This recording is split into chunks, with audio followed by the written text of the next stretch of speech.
e sois vós a família universal. Irmãos, é a doutrina espírita, a imensa esperança do porvir. Marcharam para da luz bendita, renascer e renascer. Amar e progredir. Doutrina de amor e luz, ciência, fé e consolação, prometida 2000 anos por Jesus, diretriz da humana perfeição. Proclamam, irmãos do céu, da boa nova lei imortal. Homens, fraternizai, vosso Pai é Deus, e sois vós a família universal.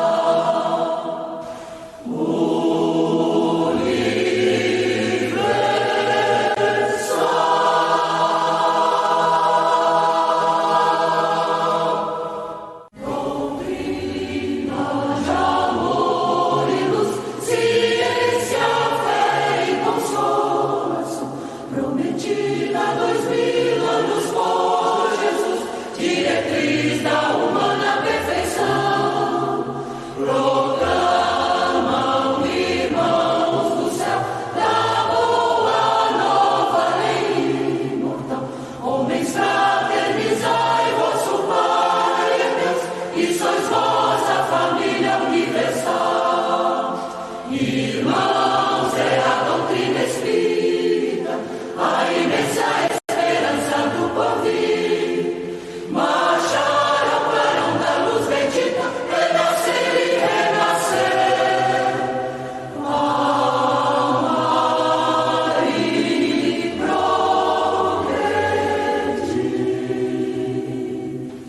Doutrina de amor e luz, ciência, fé e consolação, prometida 2000 anos por Jesus, diretriz da humana perfeição. Proclamam, irmãos do céu, da boa nova lei imortal. Homens, fraternizai, vosso Pai é Deus, e sois vós a família universal.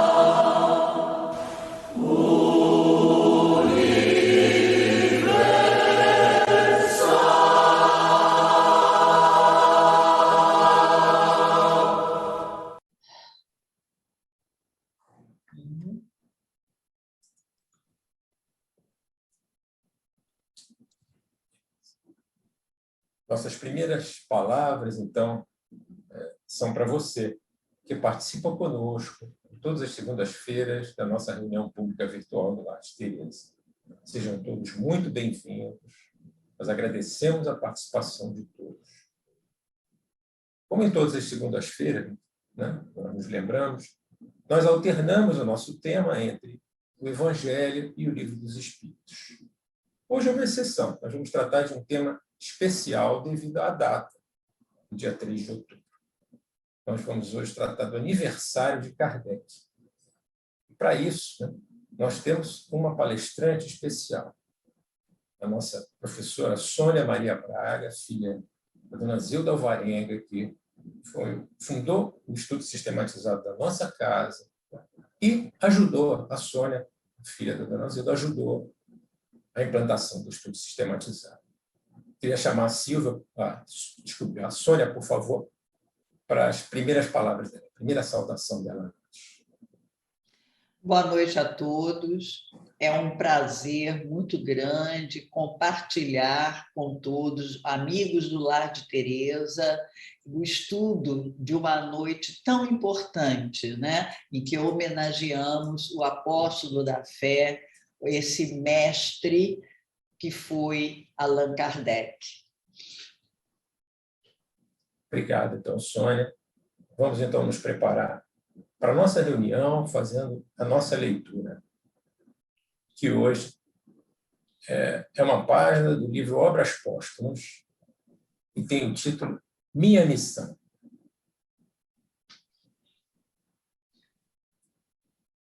Começa com uma pergunta de Kardec ao Espírito da Verdade. Diz o seguinte: bom Espírito, eu desejara saber o que pensa da missão que alguns espíritos me assinaram.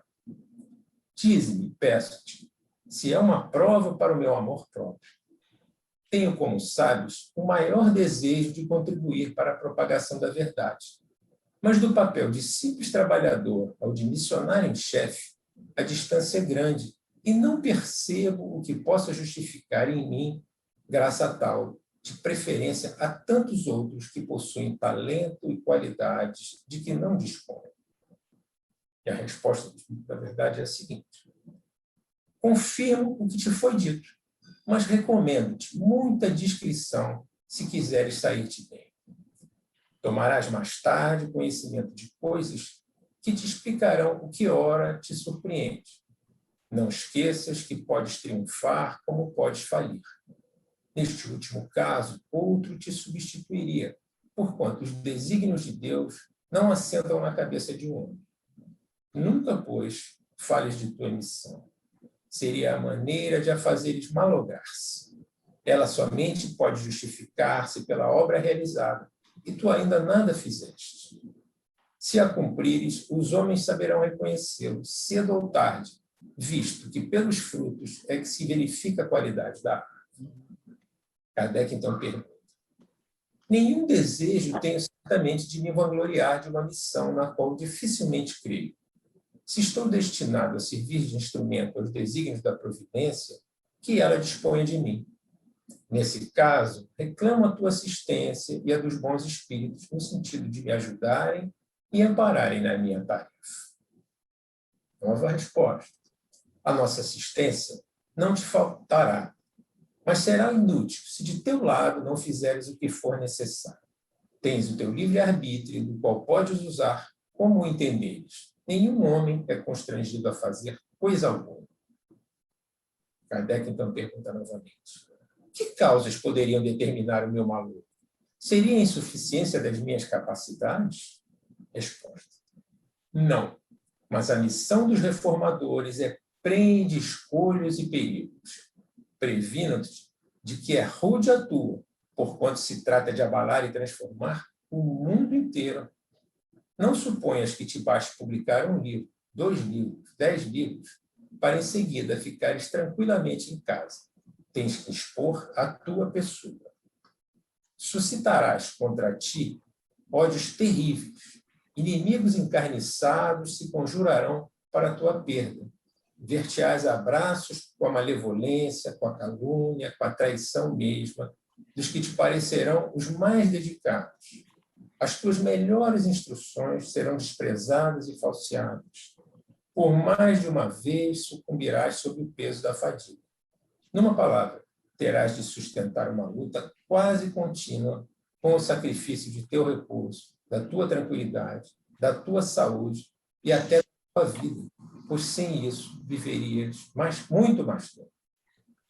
Ora bem, não poucos recuam quando, em vez de uma estrada florida, só veem sob os passos urzes, pedras agudas e serpentes. Para tais missões, não basta a inteligência. Faz-se mister, primeiramente, para agradar a Deus, humildade, modéstia e desinteresse, visto que ele abate os orgulhosos, os presunçosos e os ambiciosos. Para lutar contra os homens, são indispensáveis coragem, perseverança e inabalável firmeza.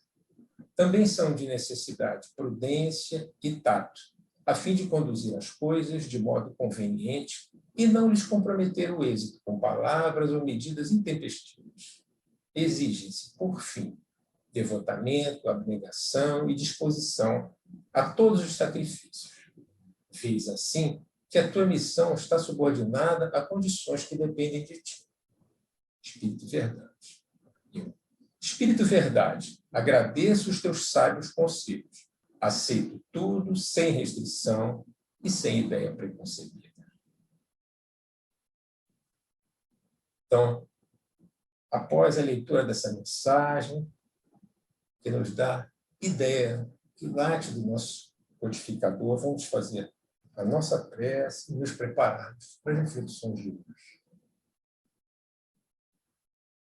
Pai querido, Mestre Jesus, mais uma vez te agradecemos de todo o nosso coração a oportunidade de estarmos aqui reunidos, nessa casa que nos traz tanta paz, que nos propicia essas reflexões, que nos propicia a nossa transformação, Mestre querido.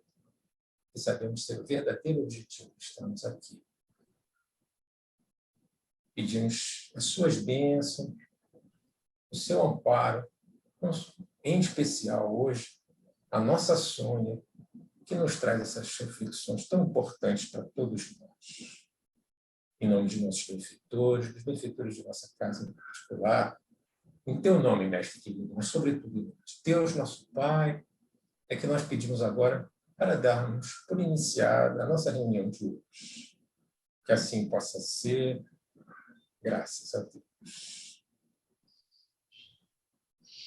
Sônia, então, a palavra é sua, por favor. Obrigada, Ricardo.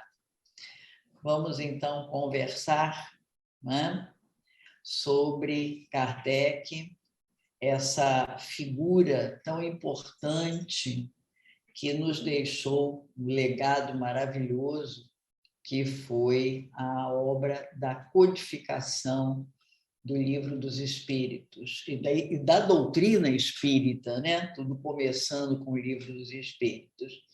E, para isso, vamos nos localizar geograficamente onde nasceu Kardec.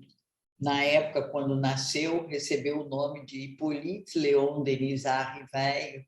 Ele nasceu em 1804, no dia 3 de outubro, por isso hoje estamos celebrando essa data tão importante.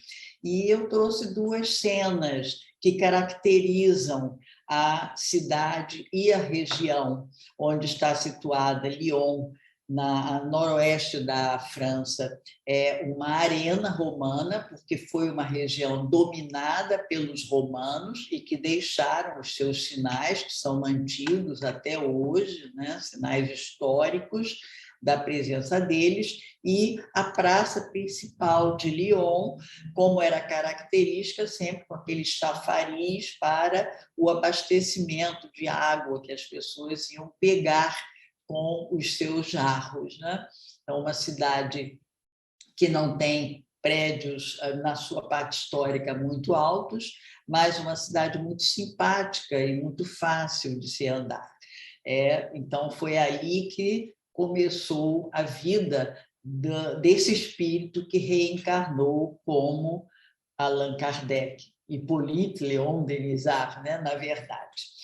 E, ainda nos situando agora historicamente, nós vamos lembrar que o século XIX estava sob o império do materialismo, né? Embora aqui e ali despontassem vultos marcantes da alta espiritualidade, tentando trazer mensagens que colaborassem com o afastamento da sociedade em trevas permanentes. Então, esse movimento foi assim de encarne de muitos espíritos que vieram com essa tarefa, com essa missão, para que a luz do conhecimento, a luz do amor ao próximo, a luz da compreensão pudesse predominar sobre as trevas do materialismo, né?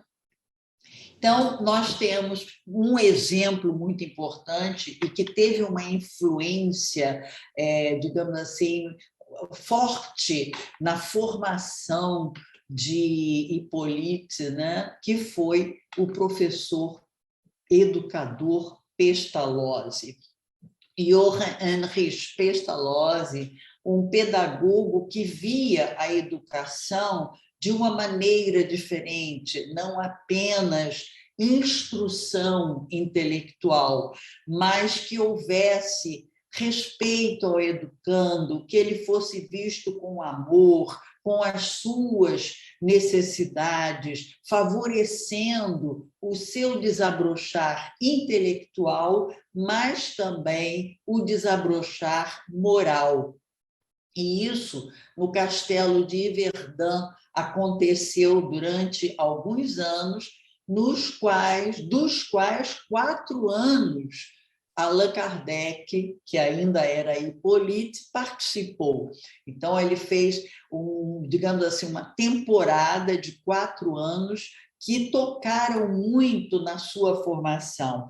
Por isso que o professor Herculano Pires se refere dizendo que Pestalozzi foi o guia seguro que levou o menino Rivail ao desenvolvimento, segundo a expressão kantiana, né? Kant, o filósofo, de toda a sua perfectibilidade possível. Vejam que nessa apresentação que Herculano Pires faz, ele fala justamente como o trabalho de Pestalozzi foi importante para por que ele ia atingir, né, em Rivail toda a perfectibilidade possível? Porque ele tocou os sentimentos também, ele tocou os aspectos morais também, ao longo daquela educação que ele propunha lá em Yverdun, na Suíça. Então, é uma figura que nós temos que também homenagear pela influência positiva que trouxe na formação de Kardec. E aí nós temos mais ou menos uma linha do tempo que nós tentamos fazer de Kardec a partir do problema, da fase em que ele foi aluno em Yverdun, que foram 4 anos, de 1814 a 1818, que atingiu a idade dele, em torno dos 10 aos 14 anos, uma fase muito importante na vida. Posteriormente, saindo de Verdun, Kardec foi se profissionalizar. E qual foi a sua vertente, senão a educação? Ele buscou formação e atuou como pedagogo, como escritor, como tradutor, e ele se tornou um nome, Hippolyte Léon Denis Rivail, respeitado em toda a França, reconhecido pelo seu trabalho com profundidade e com uma importância muito grande na educação.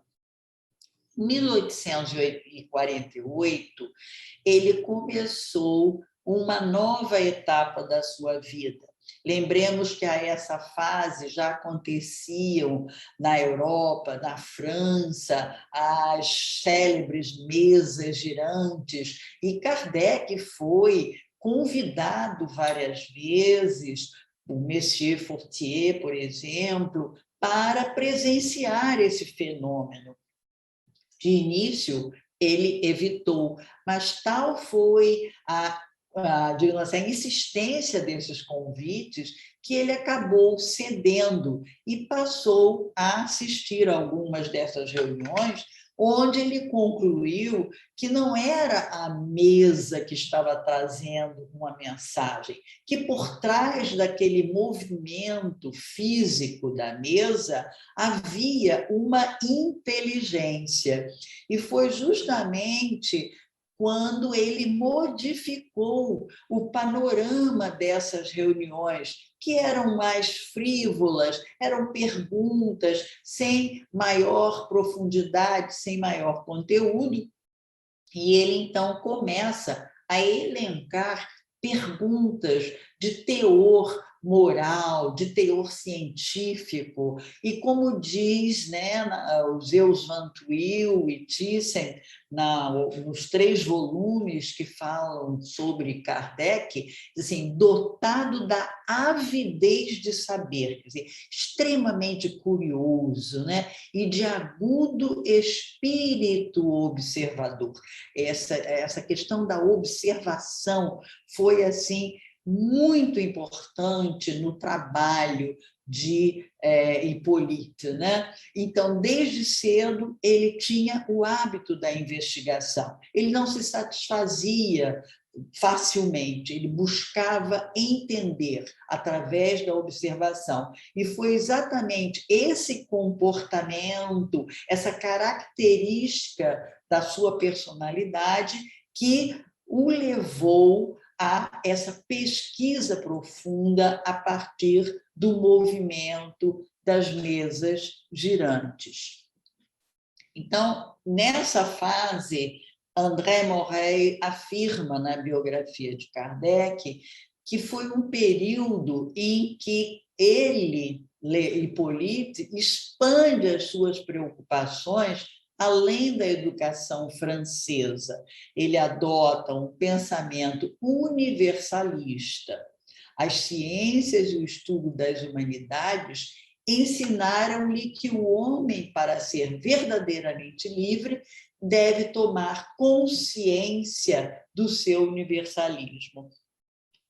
É muito profunda essa primeira parte, porque essa consciência do universalismo é saber que eu atuo num determinado ponto geográfico, mas isso tem um desdobramento muito grande e que afeta o cosmos, inclusive, né? Então, e aí esse aspecto foi percebido, né? Por isso é descrito por André Morey. E ele diz mais adiante, o espírito de tolerância, de caridade, deve ser mais forte do que o de clã. E isso é muito interessante, porque ainda à época, né, no século XIX, essa questão das famílias, das castas, dos clãs, ainda era muito forte.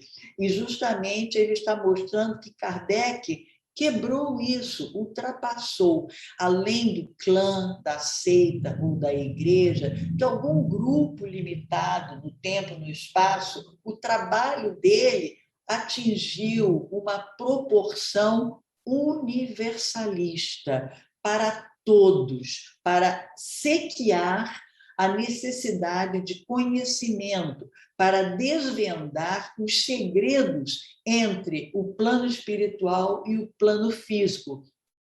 Já vinham sendo pesquisados, né, há algum tempo, mas com a figura de Hippolyte isso se organizou, né? Então, esse comentário de Morey é muito importante nesse sentido. Mas é claro que ele não deixou de ser um grande educador enquanto codificador da doutrina espírita, porque nós sabemos que a doutrina espírita é um código de educação, né? Então, ele afirma em 1834 que a educação é obra da vida dele e todos os instantes são dedicados a essa matéria. E por ter percebido que a doutrina espírita traria à humanidade um roteiro educacional, tocando principalmente as questões morais, sem abandonar as questões científicas, as questões filosóficas. Então, ele percebeu que aquela obra era também uma obra de educação. Ele extrapolava o ambiente escolar para o ambiente universal, através dessa dedicação que ele teve a perceber a importância daquele movimento que chamou a sua atenção. E, claro, nós temos também que destacar uma figura muito importante na vida de Hippolyte, né? Depois Kardec, que foi a sua esposa, Amélie Boudet, uma mulher de grande cultura, muito sensível e que esteve ao seu lado dessa vida de sacrifício, como nós vimos na página inicial, quando ele foi convocado pelo Espírito de verdade, que seria um trabalho árduo. Ele não estava sendo convidado para um trabalho fácil, um trabalho, inclusive, que comprometeria a sua saúde, como ele foi alertado. Mas ele não recuou. E não recuou também porque tinha ao seu lado essa personalidade forte, firme e que percebeu também a grandiosidade da tarefa que estava sendo abraçada por seu esposo, o Hippolyte, porque ele adotou o pseudônimo Allan Kardec posteriormente para separar a sua imagem de educador francês, tradutor, reconhecido, para a figura do codificador da doutrina dos espíritos. E ele buscou esse pseudônimo entre a cultura druida, que foi uma cultura que prevaleceu, sobretudo, no sul da França. Então, ele buscou essa referência porque, certamente, ele sabia que por lá havia passado,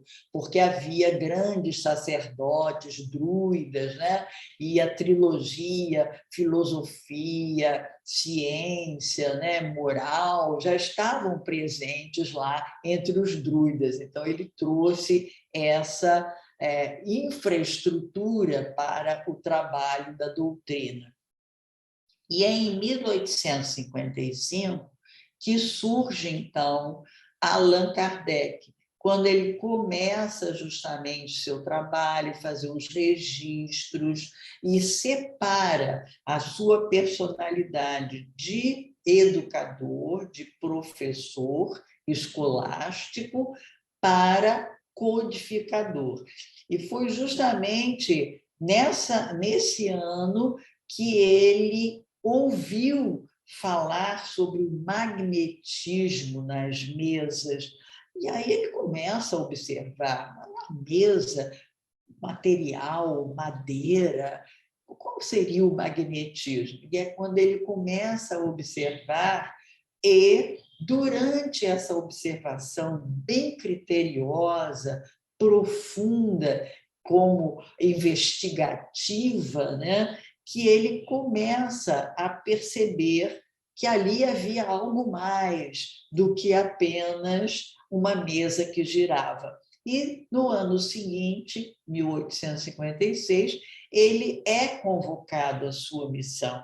Essa página que foi lida nos traz exatamente isso. Ele é informado sobre a missão que ele iria desempenhar, uma missão não fácil, uma missão que exigiria muito dele, muita atenção e até um desgaste físico que aceleraria o seu processo encarnatório. Então, mas não recuou, ele aceitou essa tarefa e se dedicou, como a gente diz, né, de corpo e alma, para que essa tarefa fosse bem-sucedida, porque ele percebeu a importância, porque, como costuma-se dizer, a codificação, o trabalho de Kardec veio mexer com a realidade do mundo, mexer com conceitos que o homem tinha até então e provocar uma verdadeira revolução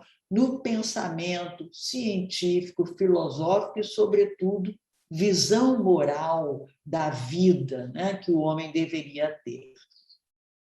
Então, nesse período de 1855 a 1869, Allan Kardec está presente na história da humanidade.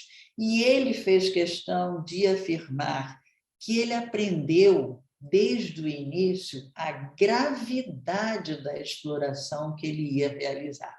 Ele não poderia dedicar pouco tempo, ele teria que ir com profundidade, porque era um assunto de extrema importância, porque iria mexer com o status quo do pensamento dos homens, né? Então, ele percebeu naqueles fenômenos das mesas girantes a chave do passado e do futuro, a solução que em toda a minha vida andara procurando. Vejam que ele era investigativo, ele indagava sobre as coisas. Então, quando ele começa a lidar com as mesas girantes, ele começa a obter respostas para a sua indagação.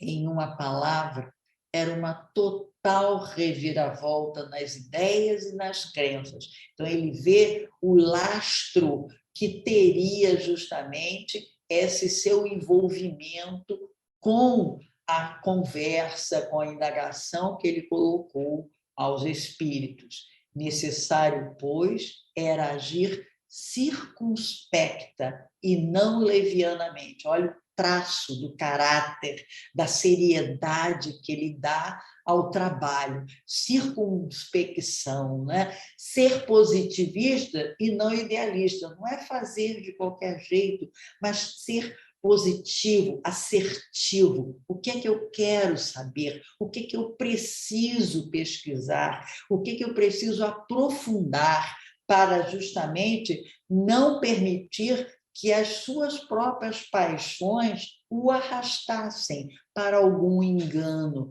Então, ele teve esse critério, esse cuidado, porque percebeu a importância daquela pesquisa em que ele estava imergindo, né? E, segundo Humberto de Campos, ele afirmou que o trabalho de Kardec foi trazer à humanidade uma nova luz para a solução do amargo problema do destino e da dor.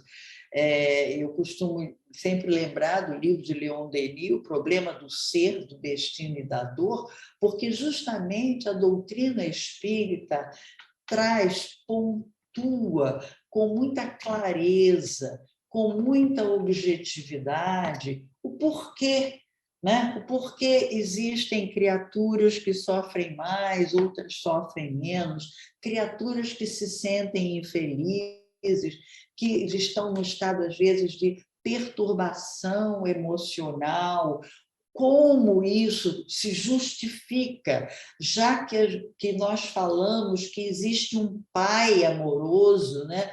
Como que esse pai amoroso pode conviver, permitir que haja convivência com dores, né? Com sofrimentos e, às vezes, aparentes felicidades. Justamente o trabalho de Kardec foi trazer essas informações do plano espiritual para materializar através da escrita, da compilação dos ensinamentos, essas informações tão importantes para acalentarem os corações da humanidade, né? Daqueles que conseguem já aceitar as informações da doutrina. E é claro que ele, como um homem cientista, né, ele teve um critério metodológico, uma metodologia científica que ele usou para a elaboração do seu trabalho. Ele começou pela observação.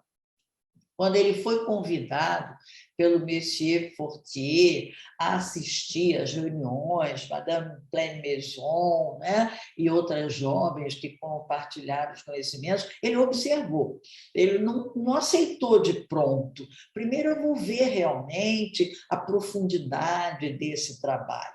E começou a comparar. Por quê? Através das mesas girantes, né? Do movimento, da pena, do crivo, da prancheta, ele foi simplificando, botou o lápis na mão do médium, ele foi o quê? Comparando as informações que chegavam. É muito importante isso, porque, ao comparar, ele começou a fazer o quê? um julgamento. Não, essa é importante, isso tem lógica, isso é explicável, é palpável. Então, esse julgamento criterioso de um grande pesquisador foi o fundamento usado para, então, aceitar. Ele não aceitava de pronto qualquer informação dada por um espírito. Ele observava, ele organizou, como eu falei anteriormente, as perguntas, e ele, com vários médiuns, ele usou as mesmas perguntas para poder fazer essa comparação de respostas, para verificar justamente o que havia de coincidência e, nesse julgamento de critério, passar a aceitar e depois a classificá-las. E é interessante nós vermos a estrutura do Livro dos Espíritos, que as perguntas estão dentro de capítulos que são nada mais, nada menos do que uma classificação, a partir da classificação dos próprios espíritos, que ele percebeu que havia diferentes formas, né, dos espíritos se apresentarem em função do grau evolutivo moral. E essa classificação foi muito importante, e depois uma remodelação. Não ficou no primeiro formato, porque o primeiro Livro dos Espíritos tinha muito mais questões, mais de 1000 questões, e depois, num reestudo, numa remodelação, chegou ao modelo atual que nós temos do Livro dos Espíritos. E ele não parou no Livro dos Espíritos, porque depois nós temos as demais obras do Pentateuco kardeciano. Nós temos o Livro dos Médiuns, né? Que é muito importante também para ser estudado. Então, toda essa obra magnífica foi acompanhando essa metodologia científica. E quando se fala de remodelação, é justamente tira o que é excesso e vamos ficar com o que é a essência, o que é importante realmente. E nesse trabalho, Kardec usou e afirma mais de 10 médiuns que estiveram presentes nesse exaustivo trabalho de receber as mensagens para que ele pudesse organizá-las metodicamente.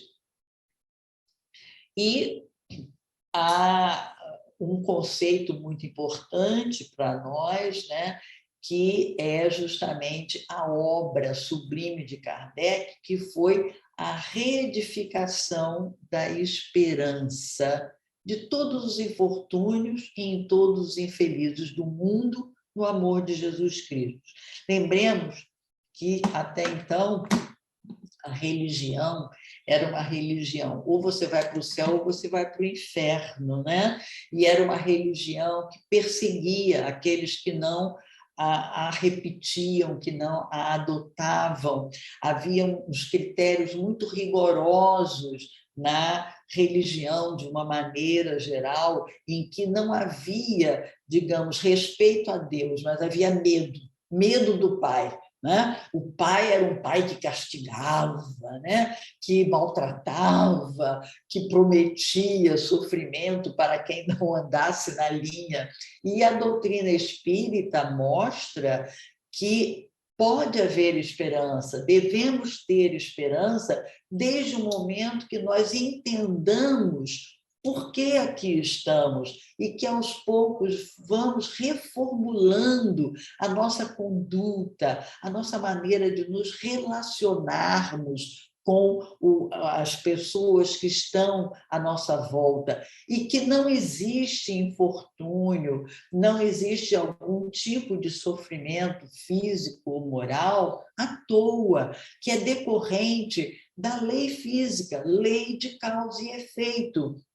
Se eu cometi um dano no passado, um erro no passado, eu recebo oportunidades retificadoras, mas não é só retificação, não é só pagar pelo que nós fizemos. Existem também os bônus encarnatórios, que são aqueles espíritos que vêm para ajudar, para trazer conhecimento para nós. E isso é muito importante nós entendermos. Não há ausência de esperança. Todos nós, um dia, estaremos acolhidos nos braços de Jesus, no amor divino, dependendo da nossa conduta. Então, essa esperança é muito importante, trazida pela doutrina espírita, no momento em que nós entendemos o processo necessário para a nossa evolução moral, não apenas intelectual. Então, e Kardec sempre teve um traço muito importante que o caracteriza e que está lá escrito no Evangelho segundo o Espiritismo, logo no capítulo 1, ele afirma: o Espiritismo é a terceira revelação da lei de Deus. Nós temos lá atrás, né? Nós temos o movimento, por exemplo, Moisés, uma revelação. O homem teve oportunidade de conviver com a revelação, só que em função do movimento evolutivo, da compreensão, o Espiritismo chegou no momento e com mais clareza para que o homem pudesse entender essa lei divina, mas não tem a personificá-la nenhuma individualidade. Lembrem que no slide anterior eu comentei que Kardec trabalhou com vários espíritos, né? Então, e vários médiuns também. Então, isso mostra que não era opinião particular de uma pessoa, mas era fruto dado, sim, não por um homem, mas pelos espíritos, que são vozes do céu e que estavam presentes em todos os pontos da Terra, com o concurso de uma multidão inumerável de intermediários. Nós sabemos que o movimento da mediunidade, né, eclodiu na Europa, nos Estados Unidos, aqui na América do Sul, no próprio Brasil. Então, foi assim um chamar de atenção, porque, olha, existe algo mais do que a vida material. E foi com essa pleiade de espíritos que justamente esse trabalho veio à tona, e Kardec assume: esse trabalho não é meu, eu sou apenas um intérprete. Isso é muito importante, um intermediário. E Leon Denis, o que Leon Denis fala sobre a codificação do livro, da doutrina espírita? Em meados do século passado, se referindo ao século XIX, o homem iludido por todas as teorias contraditórias, por todos os sistemas deficientes com que pretenderam nutrir-lhe o pensamento, deixava-se embalar pela dúvida. Perdia cada vez mais noção da vida futura.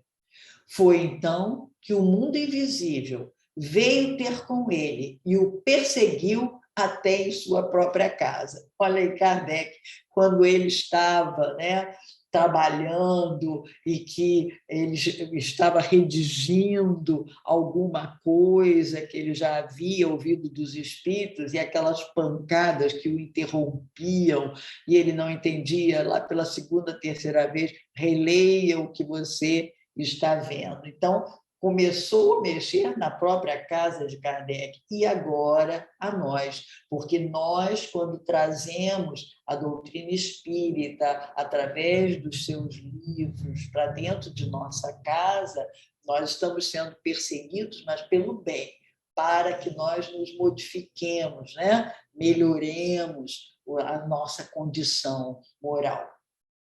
Então, a possibilidade da relação entre o mundo visível e invisível surgiu como algo assim extraordinário. subvertendo as ideias estabelecidas, abalando os ensinos habituais, mas franqueando sobre a vida futura umbrais que o homem hesitara ainda em transpor. Porque não faltaram, ao longo da história da humanidade, antes do século XIX, momentos, movimentos dos espíritos, só que o homem ainda não tinha atentado para eles. Mas, nesse momento, com a sistematização, com o trabalho de organização de Kardec, agora o homem ultrapassava essa dificuldade e obtinha um material claro e objetivo para que ele pudesse transpor essa noção do que seria a vida, do que será e é a vida futura. Isso é muito importante, o plano espiritual. E quais são as consequências da codificação? De que maneira pode o Espiritismo contribuir para o progresso? É uma pergunta que está no Livro dos Espíritos, a 799. Destruindo o materialismo, que é uma das chagas da sociedade. Ele faz com que os homens compreendam onde se encontram seus verdadeiros interesses. Haverá um momento na humanidade que realmente nós todos vamos compreender onde estão os nossos objetivos reais, em que nós vamos cada vez mais nos desprendendo do materialismo, do ter e do ser, o ser aí com letra minúscula, mas um ser com letra maiúscula, um ser autoconquistado moralmente, né? Com qualidades morais que contribuem realmente para o verdadeiro progresso da humanidade, em que o materialismo não vai mais predominar. Assim é essa esperança que a doutrina espírita nos traz, né? E o Espírito de Verdade, no prefácio do Evangelho segundo o Espiritismo, eles falam que os Espíritos do Senhor, quer dizer, os Espíritos de Deus, de Jesus, que são as virtudes dos céus, então ele está qualificando quais são esses Espíritos que vêm iluminar os caminhos e abrir os olhos aos cegos. Nós ainda somos assim, eu costumo dizer, como eu tenho problema de glaucoma, eu ainda tenho assim, uma leve cegueira, mas aos pouquinhos, né, eu vou perder um dia essa cegueira. Assim é a humanidade. Nós ainda encobrimos os nossos olhos espirituais com falsas verdades, nos auto-enganamos, já que a doutrina espírita não, ela vem para nos despertar para as virtudes dos céus e que nós devemos seguir esse caminho. Não é um caminho fácil, abdicar do materialismo, mas é um caminho indispensável para o nosso processo evolutivo, né? E por isso nós devemos, hoje mais que nunca, mas toda vez que nós abrirmos o Livro dos Espíritos, o Livro dos Médiuns, nós agradeçamos a esse missionário, essa criatura que acelerou seu processo de desencarne físico, mas que pôde conviver com a verdade e divulgá-la em nosso benefício. Esse missionário, apóstolo da fé, como ele é classificado, merece todo o nosso respeito e que nós o dignifiquemos tentando estudar com profundidade as obras por ele compiladas,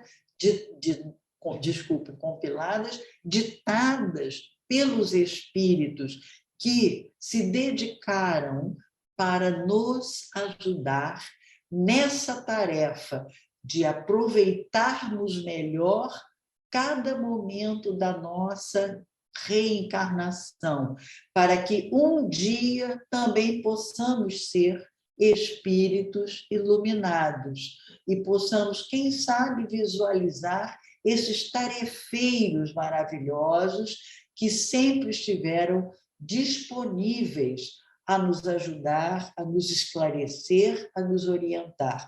Então, vejam esse olhar firme que ele está enviando a nós nessa fotografia de atenção, preste atenção, você pode, você consegue, basta se esforçar, estudar e se modificar.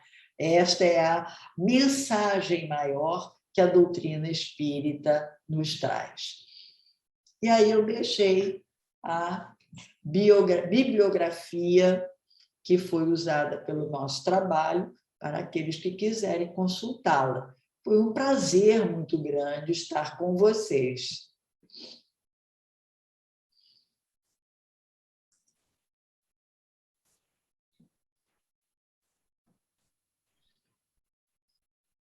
Bom, vamos então agradecer, né? Primeiramente, agradecer todo esse trabalho da Sônia por ter trazido essa primorosa apresentação para nós, ela ter atendido ao convite da nossa casa por estar aqui nessa data que para nós é tão importante, né? Como ela mesma colocou, vamos agradecer ao nosso Kardec.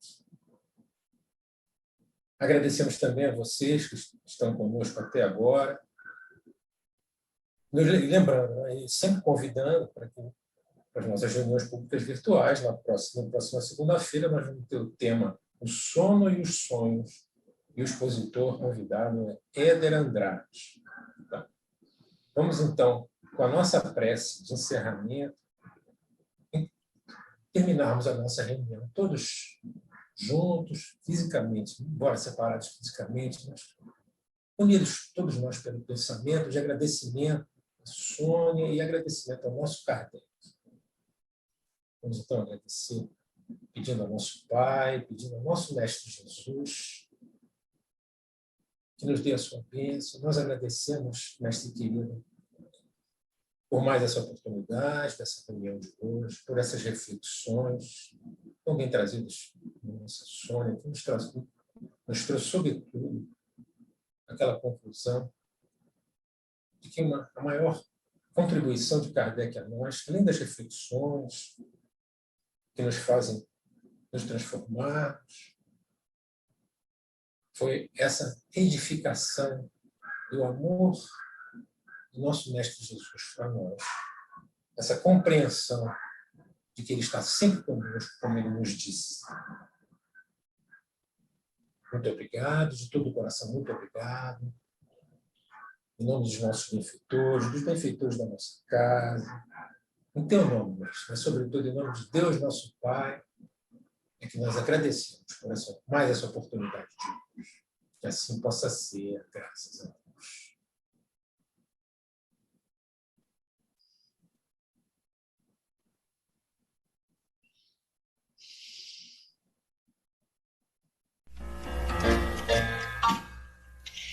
Se quiseres sentir a paz dentro de ti, escuta, meu irmão.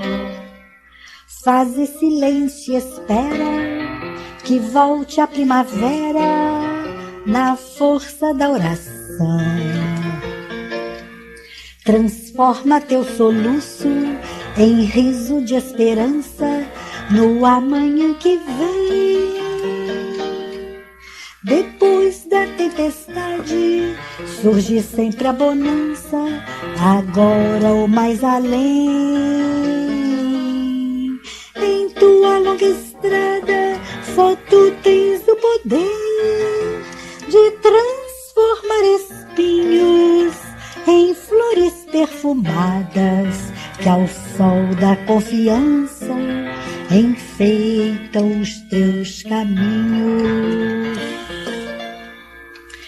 Olhando ao teu redor, verás que almas tristes te pedirão amor. Tua tristeza esquece, sorri, ampara e aquece, seja o irmão quem for. Sofrendo chuva e vento, o trigo doura o campo, sem falar de sua dor. E assim que a nuvem passa, a terra generosa desabotou em flor. Imita a natureza que se desfaz em luz até o entardecer. E quando a noite chega, no céu acende estrelas até o amanhecer.